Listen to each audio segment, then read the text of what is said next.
Hi, I want to make a video on, I'm sure you've seen enough of me, on the individual versus the whole. I guess I've mentioned this before as well. Tackle it from a different point of view, I guess. So it's kind of a paradox, I guess I said in my notes. So I guess what I want to mention in this video, let's see here. Let's see, it's going to be a make it more interesting. Yeah, so I guess what I want to mention in this video is how, hurts. Yeah, my neck hurts. So yes, the individual, like I mentioned this before, why, if once you have one person suffering, why, make, at that point, you might as well just go off the deep end, right? One person suffering, you might as well just say, why not you? I've mentioned that before. If it's him, why not you? Or if it's her, why not you? If it's any person, once you've had the first ouch, the first person taking the imposition on their shoulders and taking it on them. The first person that was imposed upon, why not you be you? Why not everyone? At that point, why not just no one?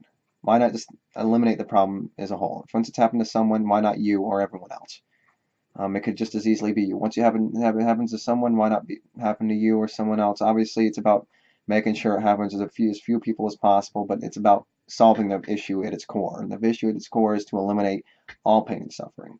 We don't want to say let's do our best. Obviously, that's all we can really do at this point, but we're trying our best to find an ultimate solution to fix the problem. That ultimate solution could be something like antinatalism or something like ethilism or something along those lines to make sure life no longer has this deprivation, pointless deprivation for no good reason against the person's consent to exist against their will. So the individual versus the whole. I mean, I guess that's the basic idea. Why have even one person? But it's about making those value judgments, the individual versus the whole. Um, so a person, but I mean, really, that's it. So an individual versus the whole. Who takes the downfall, the individual or the whole? And I mean, once the individual is taking the downfall, any person part of the whole, once we said let's put this person on the stake or whatever and say this person's going to suffer for our sins or whatever it is, using say a biblical example, why not it just be you? Why not everyone? Why does one person have to suffer? If the one person's going to suffer, why not it be you? Why not you be the chosen one? Obviously that's hypothetical. Obviously he's the one that suffer. I'm just saying, why it not be someone else? Why not it be any one of you? Why not all of you? Why not all of you just say no? We don't need to make anyone suffer for our existence, for our frivolous, pointless existence. What's the point when we're not going to be accomplishing much of anything but the same old thing? I mean, that's really it. I mean, you're not doing much of anything, and this person's going to have to suffer deprivation. I mean, it really, what it does come down to is a thought experiment where you say, obviously it's going to be him, but why not it be me? And if it, was me, why not it be someone else? I mean, it's going to be someone, right? And then why have it be anyone? If it has to be someone, why have it be anyone? It could have easily have been you. It could have been someone else. It wasn't, but it could have been. And if it was him, why not it just be you at that point? It should be no one. No one should have to do it against their will anyway. No one chooses to exist. They just happen to exist and they're forced to do something when they exist. And they all happen to be horrible cliches, but that's besides the point. Um, so yes. Um, I mean, what else is there to say on the subject? Individual versus a whole. I mean, the individual experiences personally as a whole, looking at the whole outside of yourself. Um, whatever you want to view the whole as, everyone else other than you. I mean, there's nothing really to mention, I don't think. I think that was my main intention in this video, was to make that distinction again, which I've made actually a few times before, actually more clearly than I did in this video.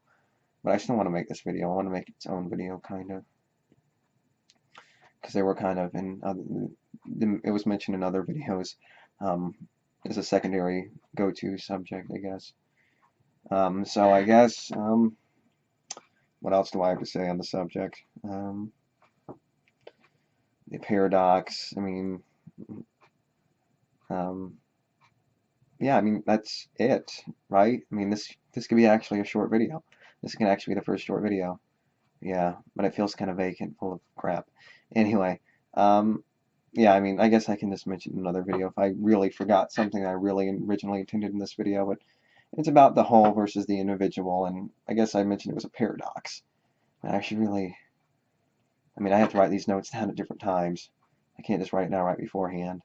I can't be bothered. That would just be too much of a noise. Contriving subjects that have to come naturally. And sometimes it requires a wait, and I don't want to write a whole paragraph for the whole subject, right? So yes, the whole versus the individual. Obviously, you're viewing things from your own point of view, so obviously your selfishness gets in the way. Like I mentioned before, the ultimate power corrupts all or something. Obviously, you know your circumstance more, you're personally experiencing it. Pretense thing, the whole outside of yourself seems like a whole bunch. You're only living your experience, and everyone else seems like they're just a puppet moving around you, and you may be the only one living. It almost seems like that sometimes, right? Or at least from my perspective. You may say you see that way, but I could just see, yeah, you don't really think that way, I don't think. But anyway, I think that's all I need to say. I don't necessarily know if I covered the subject I wanted to cover in this video, but I think it's good enough. I mean, if one person has to suffer, no one should have to suffer. The first ouch, the first person suffering, why? Why not it be you? And at that point, once you say, it could have been me, why not me? You might as well just say, why not anyone else? And at that point, you just say, why anyone else? No one else. That's a good way of logically getting to that point. Just getting to that point from those steps. If me, why not just any of them? If I'm willing to make the sacrifice, then any of them are worthy of making the sacrifice. If I'm willing to, if I'm willing, or if I'm a victim of this circumstance of being the sacrifice, why me to save other victims other people that could be just as much victims of being the sacrifice, to save who else?